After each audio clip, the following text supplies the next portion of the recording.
में तो बियाह काटिए दिल रही, लेकिन बुझाता अप्रैल में दिल टूर के चलिए जाए। रुक अब तेरी शादी करासी ले काटो जे जीवन में बियाह न करिए। आ गई ये रुइए तोर वाली करे जा पत्थर जान धनी हो, दोसर बियाह जाके कनी हो। पापा ने मजबूरी का फायदा उठाया। नेता देखाल बंद कर। करे जा पत्थर जान धनी हो, दोसर बियाह जाके कनी हो। होई हो परेशान जानी बीतल बतिया सोच के। चल हो जा रही हो तो जाओ और ले जाओ अपना लॉकेट नोच के।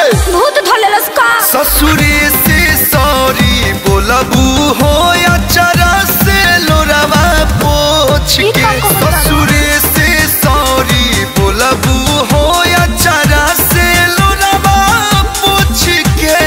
ऐसे मत बोलो। बोलत नहीं कि दर्द में बोला जाता।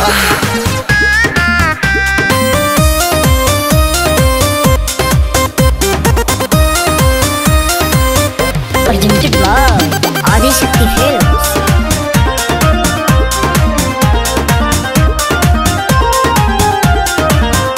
बड़ी मोहल्ला गोताटे हवा तू तो प्यार हो, लेकिन पापा कहता रे पायलट हो भतार हो।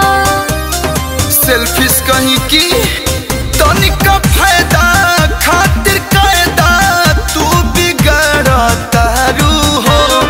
अपना सैंडल से सपना कुछ के हमके जा रहता रू हो। मोमा जैसा दिलवा ताहार जाता नी खरोच के। मोहा तो नहीं खू ससुरे से सॉरी बोलबू हो या चरा से लोरावा पोछ के। ससुरे से सॉरी बोलबू हो या चरा से लोरावा पोछ के। बड़ी मिस करोगी।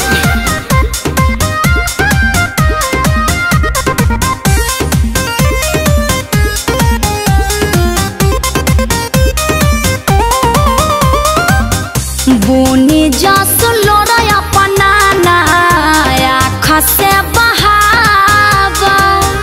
आखिरी मिलन हा कलू इच्छा तू बताव। तुम नहीं तो अब कुछ नहीं जा तू जाता रूत तो हके नहीं रोकब ये सोना। रोक के जिया लोरा में पियब ना केहू के हो खब ये सोना। दिल के तहर सपना अखिलेश ले जाता नी नोच के। जाओगी तो पछताओगी। ससुरे से सॉरी बोलबू हो या चरा से लोरावा। हाँ हाँ हाँ ससुरे से सॉरी बोलबू हो अचरा से लोरावा पोछ के। अरे ना हो अभी हम तहरे से प्यार करीला।